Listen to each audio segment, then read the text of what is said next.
C'est un événement en fait organisé par la NASA pour résoudre des problèmes et des défis d'ordre internationaux, c'est-à-dire qui touchent à tout le monde en fait, que vous soyez aux États-Unis, au Bénin ou en France.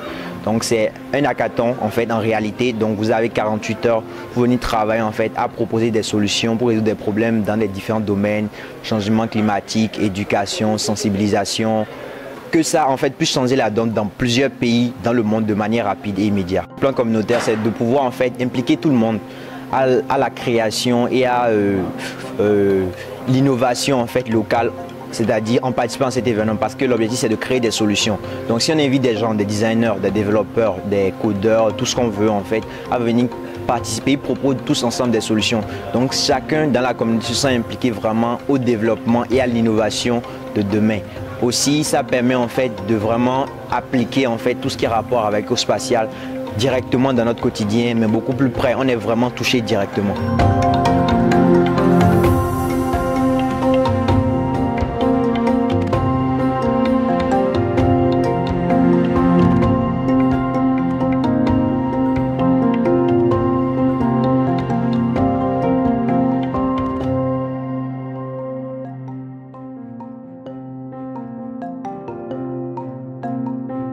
Cette édition, l'enjeu principal, c'est vraiment d'aller vers la communauté d'innovation. Donc vraiment les jeunes qui sont dans l'innovation quotidienne, qui sont dans la technologie, donc de les réunir en fait et de leur rapprocher du monde spatial. En fait que ça ne soit pas juste un mythe ou un domaine qui semble assez lointain, mais qui viennent vraiment, en participant à ce challenge, vraiment travailler pour des solutions dans le spatial, mais pas que, en utilisant leurs compétences. Et ils sauront vraiment que oui, mes compétences peuvent servir dans tel domaine pour résoudre tel problème plus tard.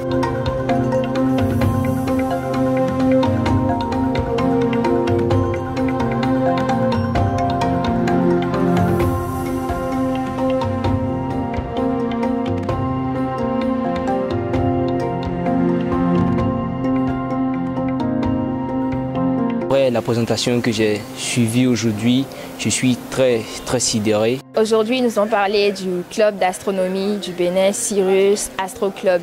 Et ils nous ont parlé d'un projet qu'ils ont, le projet d'envoyer un satellite en cube qu'ils veulent envoyer dans l'espace.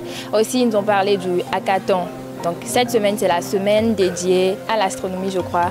Et il y a trois jours qui ont été consacrés au hackathon. Donc aujourd'hui, c'était la première journée. Il y a eu des conférences. On a parlé de l'impact de l'astronomie, de comment on pourrait vulgariser ça au Bénin.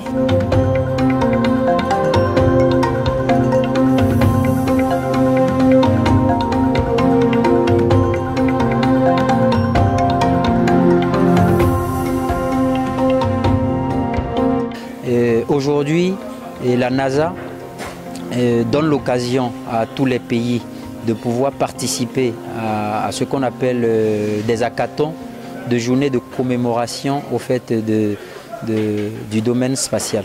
Alors, il faut avouer que ici au Bénin, des jeunes très actifs se sont mis ensemble en tant qu'ingénieurs, physiciens et consorts depuis qu'ils étaient étudiants, parce qu'ils rêvent au fait d'une certaine vision de réalisation de choses concrètes dans le domaine du spatial.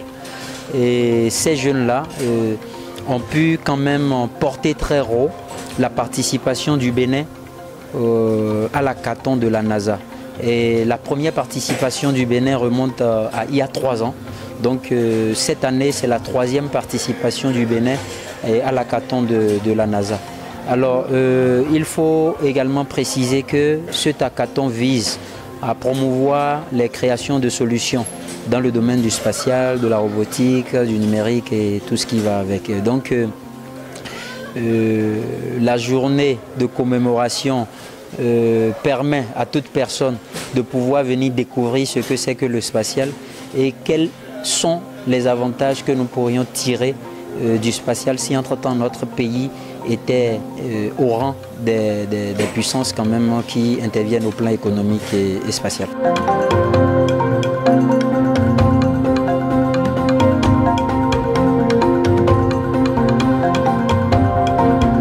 Par rapport à cette journée où on a animé des conférences sur le spatial, les projets qu'on a présentés, personnellement j'étais satisfait du public, de l'engouement que les gens ont montré pour les questions, en fait, les projets qu'on a présentés et pour l'intérêt de manière générale en fait, de ce qu'on fait. Donc ça donne un bon présage pour la suite, pour vraiment attirer la curiosité chez les participants.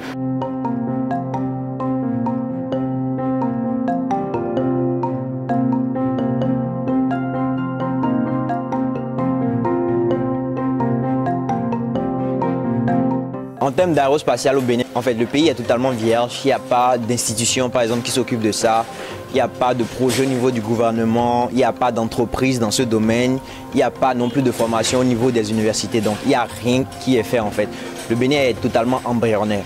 Donc, il faut vraiment travailler à fond pour que d'abord, en fait, non seulement au niveau des jeunes qui s'intéressent, mais au niveau du gouvernement, des institutions, puissent vraiment prendre le devant des choses pour commencer par s'impliquer, s'intéresser à la chose, pour qu'il y ait une connexion entre institutions et jeunesse pour développer ce domaine au Bénin. Déjà, l'aérospatial, c'est un domaine en fait qui regroupe plusieurs autres domaines. Les mathématiques, les sciences, la mécanique, la 3D, l'électronique, beaucoup de choses.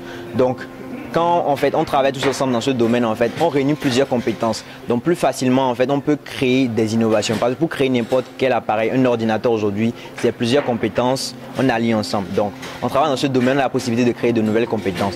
Et directement par rapport à ce qui existe aujourd'hui, l'aérospatial, c'est notre vie du quotidien. Parce que grâce aux satellites qu'on envoie en orbite, on a la connexion Internet, on peut faire des appels directement, on peut se guider en utilisant Google Maps. En fait, les avions en fait naviguent grâce aux satellites, même pour les bateaux qui transportent les machines dans les ports en fait.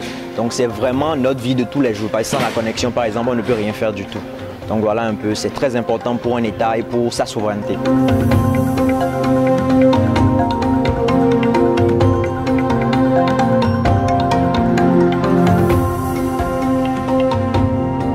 Dans le contexte spécifique, il était question quand même de faire le déplacement pour mieux nous imprégner de tout ce qui est fait déjà dans ce domaine et de voir dans quelle mesure le ministère du numérique doit pouvoir accompagner ces belles initiatives. J'ai été vraiment ému de voir ce que la jeunesse béninoise fait et je crois que cela serait de nature à révéler davantage notre cher pays, le Bénin, pour effectivement le positionner comme étant véritablement la plateforme numérique dans l'Afrique de l'Ouest, qui est une vision chère au gouvernement de son Excellence Patrice Talon.